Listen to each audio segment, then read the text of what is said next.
Production funding for Behind the Headlines is made possible in part by the WKNO Production Fund, the WKNO Endowment Fund, and by viewers like you. Thank you. District Attorney Steve Mulroy tonight on Behind the Headlines.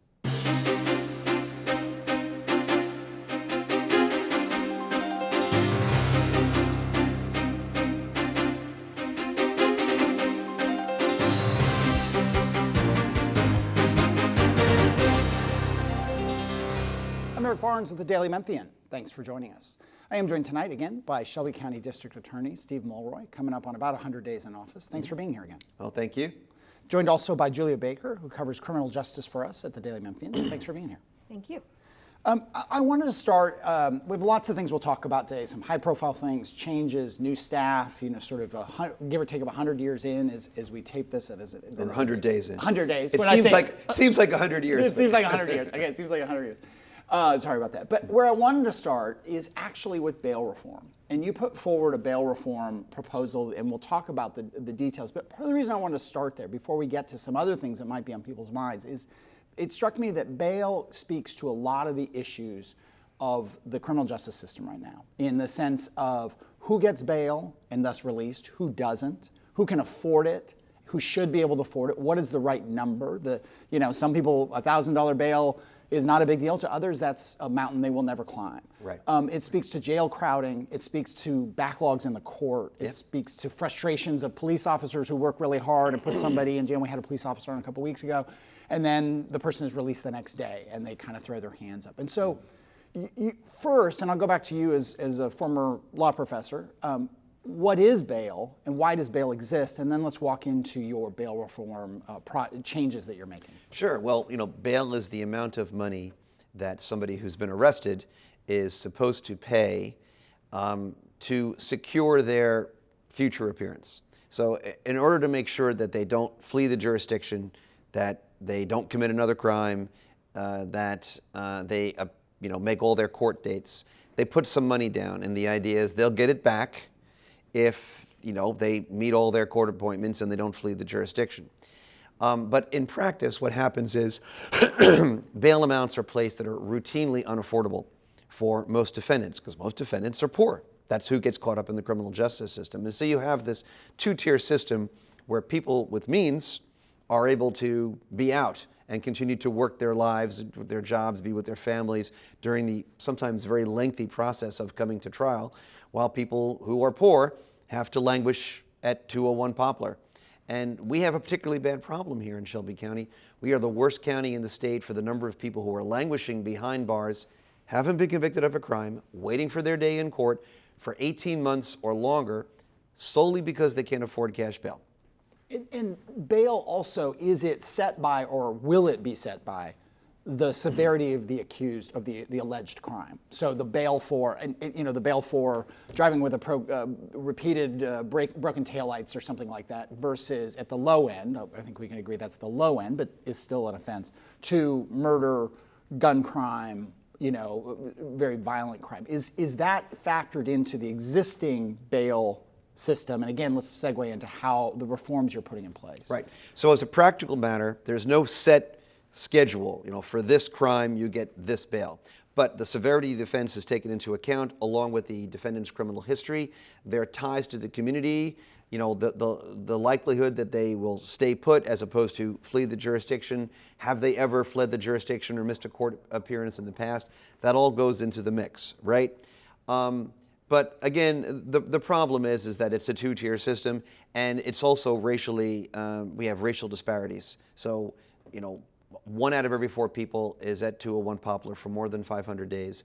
The longer you are there, the more likely you are to be African American. It is not a good system. And a significant percentage of those people will ultimately be released without a conviction.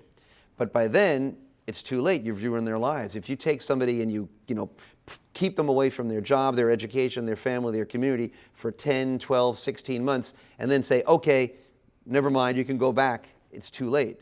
So the reforms that I was talking about during the campaign, which I think actually will be implemented because of this new court order that I can tell you about in a second, is basically get away from that, do what Tennessee law actually provides for, which is a presumption in favor of pretrial release, unless there's specific evidence that that particular defendant is either a danger to the community or a risk of flight.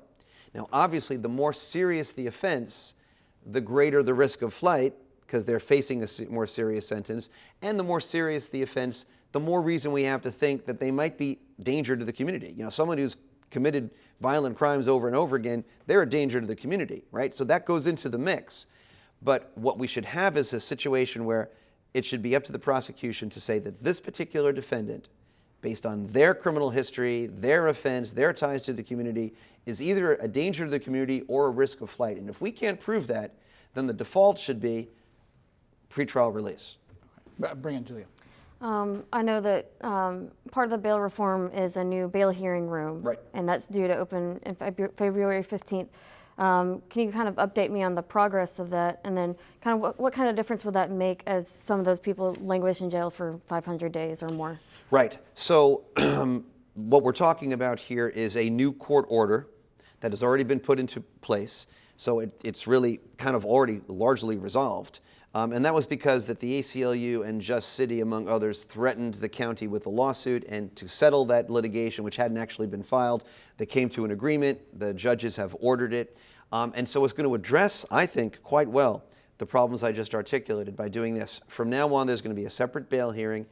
Everyone who's been arrested is going to be guaranteed within 72 hours a prompt hearing. At that hearing, they will take a detailed look at that person's finances to figure out what, as a practical matter, is actually an affordable bail, because right now we're not doing that.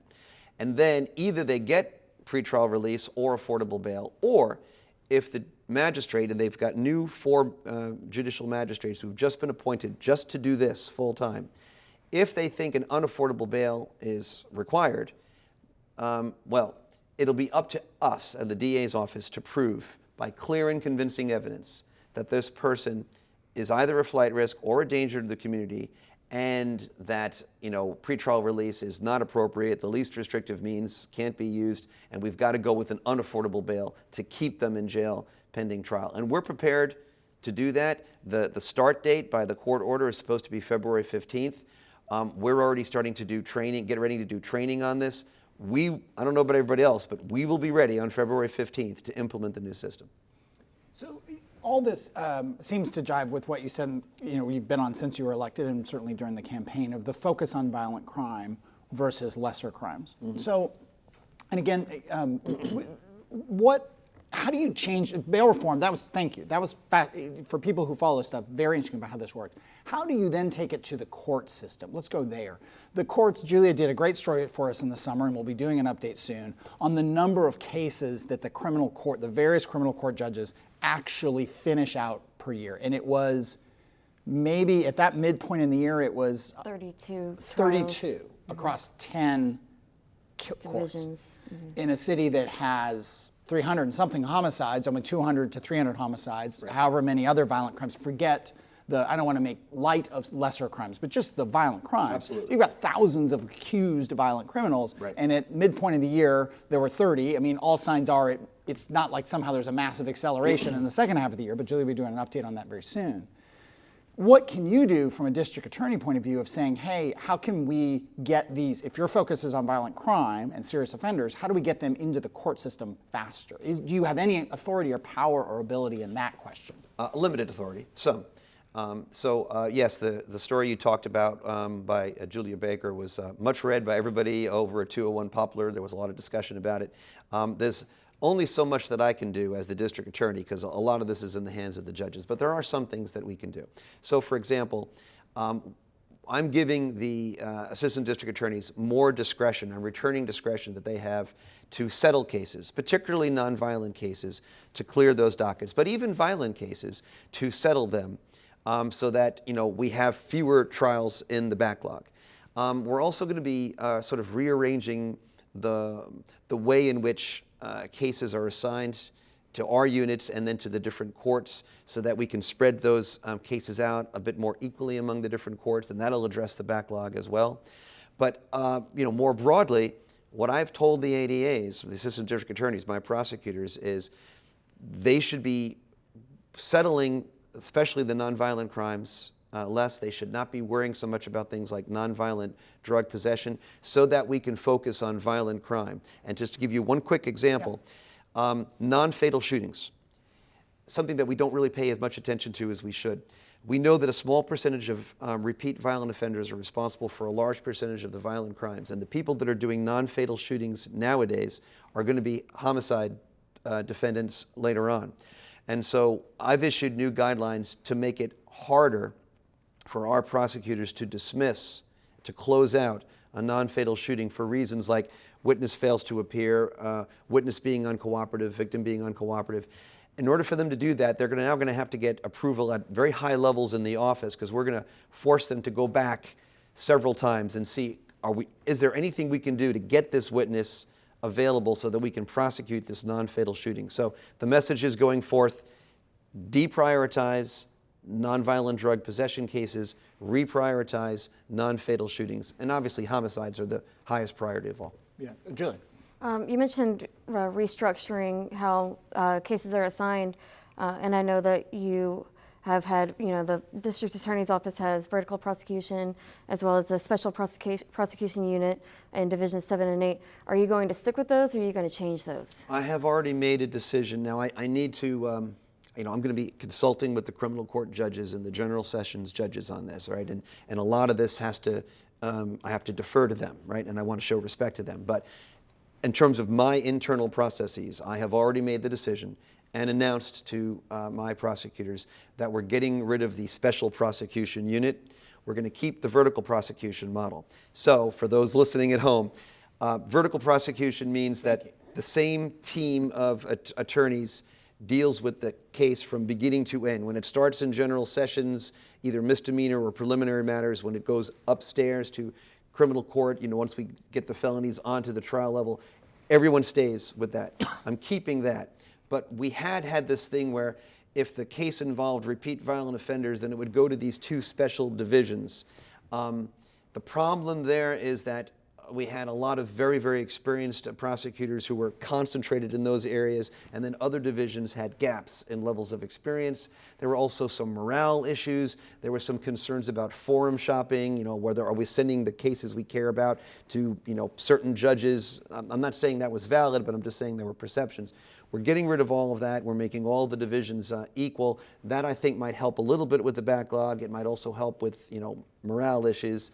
And a more equal distribution of experienced attorneys in our unit. And we need experienced attorneys. We're hiring. I want to do a quick plug there. We got lots of vacancies. We need people who are just a few years out of law school. We need people who are experienced.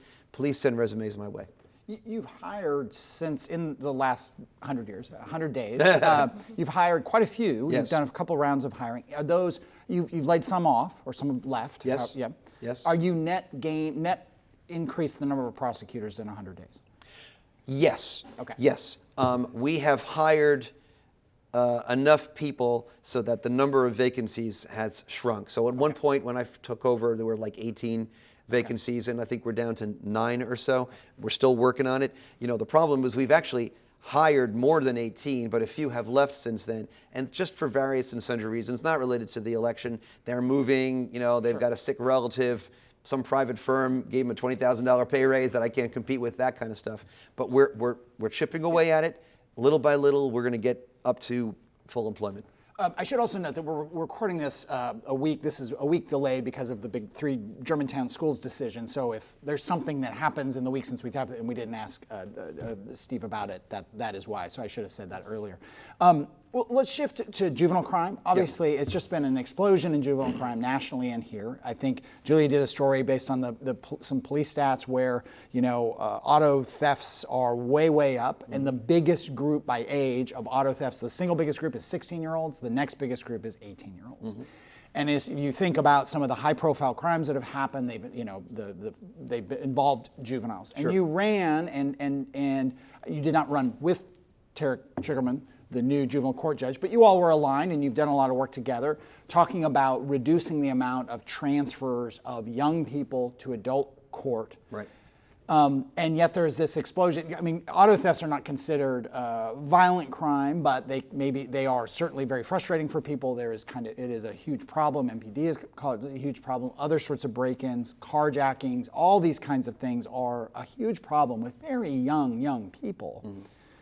How have you changed your mind at all? You view things differently? I mean, have you, and maybe on a very detailed level, have you transferred any youths, any children, any young people to adult court in the last 100 days? To my understanding, there have been no actual transfers since September 1. I think our office has made some requests, but Judge Sugarman has not granted them. We are actively in the process right now. I've got a working group based on my transition team to make recommendations about new policies regarding transfer. That's still in process, but I can tell you that we're not going to be approving transfers unless the approval comes at very high levels in the office. We're going to make sure that people at the very highest level are looking at each request for transfer. And I think that the number of adult transfers and requests for adult transfer will never be zero, because there are always going to be those extreme cases, violent cases, where there is a long criminal history where transfer is appropriate. But I do think there will be markedly less transfers in the new administration compared to the old. And just very quickly, if transfer were to actually help reduce crime, that will be one thing. But that's not what the data shows. The data shows that when you take these young people and you put them in adult prisons, they are actually more likely to reoffend when they get out. And so we're not really making people safer by doing that. Now, what Judge Sugarman and I are both working on are early intervention strategies where we can get them very, very early on at the first sign of trouble and get them into rehabilitative programs, training programs, things that will actually give them a different path other than the path that they're going down. And I think that's something that we have to try. I think the voters gave us a mandate for change, to do something different than the way we've been doing it for the last 10 years, which is just say, violent crime keeps rising, let's lock more people up and lock them up for longer. That hasn't been working. We've got to try new approaches. And before I go to Julie, but I know people are listening saying, even if they are saying, great, that's the road we want to go to, rehabilitate 14 and 15-year-old kids and when they with lesser offenses. But there's this explosion in violent crime now, and it gets back. And I've asked you this question before. I've asked lots of people in criminal justice. How can people feel safer today and tomorrow when so much of the crime is happening on juveniles? And your tools, and one of your predecessors, Bill Gibbons, wrote, and you may disagree or agree with him, that's fine, but wrote a really interesting column for us back, some months ago. Sentencing? What's that? Blended sentencing. Blended sentencing. Which the reforms you need. Yep. That you really are limited, and the juvenile court is limited in alternatives to transferring to adult, because in so many cases, if a juvenile who isn't transferred to adult court, despite how violent the crime is, once they turn 18, 19, they're free and it's expunged. And the kids know this, and the gangs know this, and it creates a kind of cycle. So what tools do you have now to address it with the violent criminals? Right. So first of all, blended sentencing is something that I favor, that Judge Sugarman favors. It's bipartisan. Bill Gibbons supports it. Judge Sugarman's predecessor, Dan Michael, supported it. Recently elected State Senator Brent Taylor supports it. So it's something that we need to think about as a third option, because right now either we send them off to adult prison where they are more likely to reoffend, we're essentially sending them off to crime college where they learn to become hardened criminals, not making us safer, or we keep them in the juvenile system, which sometimes is good, but if the offender is, say, 17, then 2 years later at 19 we have to let them go. That's a problem. Blended sentencing is the middle ground approach, right, where we can do things to them up until the age of 21 or 25. I think it's worth considering. But your question is, what can we do right now? Well, I'm actively working in partnership with Judge Sugarman about youth reentry programs, so that when these offenders are detained for some period of time, when they come out, we get them into programs, we actively engage them, we require that they attend these programs so that they've got alternatives to violent crime. I think that's actually more effective than what we've been doing. But to your question, are we going to completely turn the curve around next month? No, it's going to take some time. The blended sentencing, that you would need legislative state correct for that. Okay, Julie, go ahead. Yeah, that's what I was going to ask. And also, when do you think we could see that happen, blended sentencing? Well, it could happen as soon as the next legislative session if the General Assembly approves it. realistically, sometimes these things take several legislative sessions before you get it done. But it would be great, since that it has bipartisan support. It would be great if they could get it done this next legislative session. But that's not the only thing that we can do. Some of these other things that we're talking about, youth reentry, we can start doing that right now on the local level, and we will. I'll stay with Julia. So there have been, I guess on another note, there have been a lot of group thefts and smash and grabs. There was a Walmart theft where 22 suspects took more than $7,000 worth of merchandise from a Walmart by breaking into an automotive window. And then that very same night, there was more than $100,000 worth of Nike shoes and toys taken from a shoe store. And then over the summer, there was that string of liquor store smash and grab thefts. And I know that you have said you would prioritize on violent crime, but what about these kinds of thefts? Because they are a problem. I've talked to business owners who said they're more worried about these kinds of things than they're worried about murders and carjackings. So how do you plan on addressing these crimes? And then also, do you think these are part of larger organized crimes? I don't have any information that they're part of some sort of organized crime effort, right? I can't speak to that.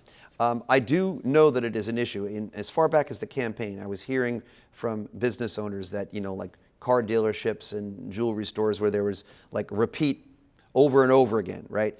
And, clearly the first level of response there is for law enforcement, right? So law enforcement needs to do what it can to catch these people, right? And I want to support law enforcement every way I can. I have a good relationship with, law enforcement locally. But, when you've got a repeat pattern like that and you're talking about lots of damage, well, obviously we need to take that seriously. When I say prioritize violent crime, I'm not saying we're no longer going to prosecute any nonviolent crime. Obviously, in situations like that, we've got to take that seriously. I do say, though, that, we ought to be thinking more about exploring restorative justice techniques, which have worked well in other jurisdictions.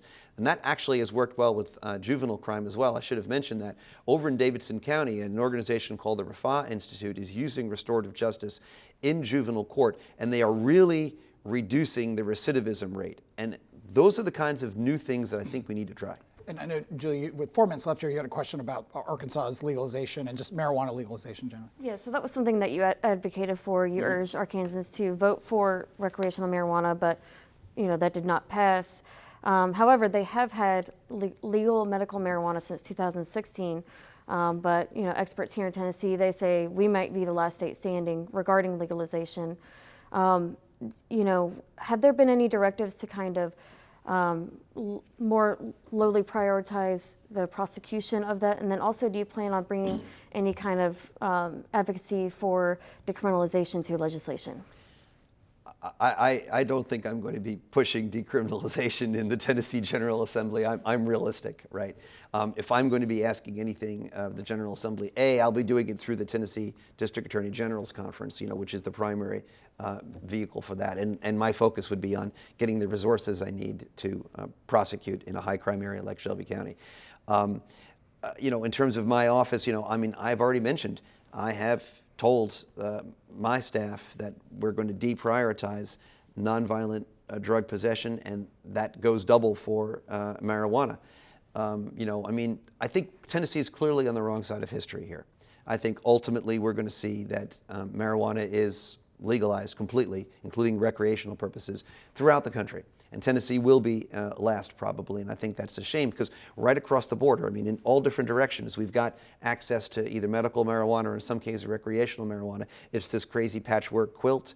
Why it's different in one state versus another, I don't think makes any sense. And of course, it leads to racially disproportionate enforcement, as we know. So I think it's problematic. I think we're on the wrong side of history, and I'm trying to do what I can to just deal with the law as it stands.